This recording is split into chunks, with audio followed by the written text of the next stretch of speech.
अस्सलाम वालेकुम friends, welcome back to top smarties drama serial Habil और काबिल। हारिस की तो मुराद पूरी हो गई और हारिस जो कहता है वो करता भी है, इसमें कोई शक नहीं। यहाँ पर सोबिया ने कादिर से शादी को इनकार कर दिया तो कादिर की माँ आई कादिर के पास कि मैं सोबिया को लेकर यहाँ से चली जाती हूँ, मगर कादिर ने कहा नहीं, ये दोनों एक दूसरे को डिज़र्व करते हैं, आप मत जाएं। हुरम यही तो समझा रही है कादिर को कि तुम्हें यहाँ से लेके चले जाकर देना चाहिए था सोबिया की माँ को, वो चली जाए यहाँ पे ताकि तुम्हें तो तकलीफ़ ना हो।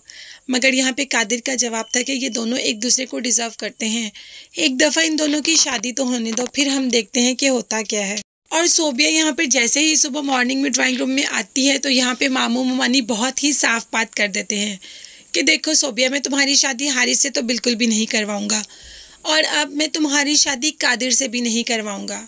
अगर हारिस ने तुमसे शादी की तो उसे मेरी जायदाद से हाथ धोने पड़ेंगे। अब तुम सोच लो कि तुम्हें क्या करना है। ये कहकर मामू मुमानी तो वहाँ से चले जाते हैं, मगर सोबिया पहुँचती है सीधा हारिस के पास। दरअसल वो हारिस को बताना चाहती है कि उसके माँ बाप ने क्या किया। वो समझती है कि शायद वो हारिस को बताएगा और हारिस कोई एक्शन लेगा, मगर हारिस यहाँ पर बहुत खुद पसंद है।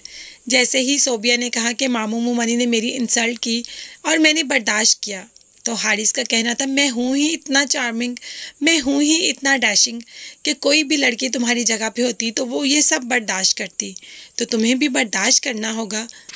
मतलब हर तरफ से हारिस घूम घुमाकर अपनी की तारीफ ले ही आता है कहीं ना कहीं बीच में से।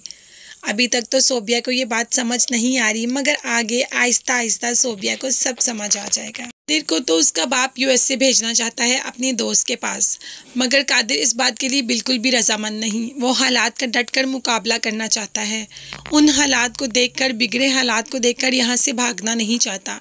यही बात तो उसने अपने बाप से भी कह दी कि मैं इन हालात से भागूंगा नहीं, मैं सामने रहकर इसका सामना करूंगा और आप इन दोनों की शादी होने दें।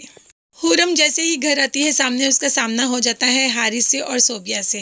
हारिस कह ही देता है कि मेरा तुम्हारे से जो रिश्ता था वो तो ख़त्म हो गया, अब बार बार क्या करने आती हो इस घर में। तो सोबिया का कहना था कि जो रिश्ता हमारा था वो ख़त्म हो गया, उस पर तो मैं शुक्राने की नफल अदा करती हूँ। बहुत अच्छा हुआ कि मेरी शादी तुम जैसे इंसान से नहीं हुई और मैं यहाँ पे सिर्फ़ और सिर्फ कादिर से मिलने आती हूँ। वो मेरा बहुत अच्छा दोस्त है और उसे इस गम के माहौल में मैं अकेला नहीं छोड़ सकती। तुम दोनों ने तो जो किया उसके साथ किया, मैं अपने दोस्त को नहीं छोड़ूंगी। अभी भी सोबिया को किसी चीज़ का एहसास नहीं हो रहा, किसी बात की कदर नहीं हो रही। अभी तो बहुत खुश है, हारिस कभी उसे कहीं लेके जाता है तो कभी कहीं। अभी तो खुशी से अपनी ज़िंदगी गुजार रही है, बस एक बार शादी होने की देर है, फिर सोबिया को हारिस की सारी सच्चाई, सारी असलियत सामने आना शुरू हो जाएगी। उसे एहसास हो जाएगा कि हारिस कौन है और कादिर कौन है। तो फ्रेंड्स, मेरी तरह किस किस को इंतज़ार है कि सोबिया और हारिस की शादी जल्दी हो जाए, मुझे कमेंट्स में ज़रूर बताइएगा। इसके साथ साथ मेरे चैनल को ज़रूर सब्सक्राइब कीजिएगा। अपना बहुत ज़्यादा ख्याल रखिएगा और मुझे भी दुआ में याद रखिएगा। नेक्स्ट वीडियोस तक के लिए अल्लाह हाफिज़, बाय बाय, टेक केयर।